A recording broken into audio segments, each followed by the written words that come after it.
দাঁড়িপাল্লার একজন ভোটার। আমি চাই যে আমরা সুন্দর বাংলাদেশ গঠন করতে, আমরা চাই ইনসাফের বাংলাদেশ গঠন করতে। প্রতিনিয়ত টর্চার করে যাচ্ছে এবং আমাদের যে সমাজটা আমরা নতুনভাবে বিনির্মাণ করতে চাই, সেই সমাজ বিনির্মাণের জন্য যেই দলগুলো আমাদেরকে প্রতিনিয়ত আমাদের উপর অত্যাচার করে যাচ্ছে, আমরা চাচ্ছি যে তাদেরকে প্রতিহত করে আমরা সুন্দর একটা সমাজ, সুন্দর একটা রাষ্ট্র গঠন করতে। সেই সুন্দর রাষ্ট্র গঠন করার জন্য, ইনসাফের রাষ্ট্র গঠন করার জন্য আমি নিজেই ইনশাল্লাহ 12 তারিখ দাঁড়িপাল্লায় ভোট দিব এবং আপনারাও যারা দাঁড়িপাল্লায় ভোট দেন সেই আহ্বান থাকবে। সবাইকে অনেক বেশি ধন্যবাদ।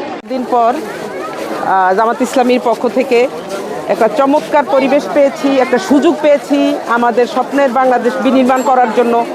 আমরা চাই যে নারীদের নিরাপত্তা, সমাজের সমস্ত রাষ্ট্রের নিরাপত্তা, রাষ্ট্রের সমস্ত উপাদানগুলি নিরাপত্তা।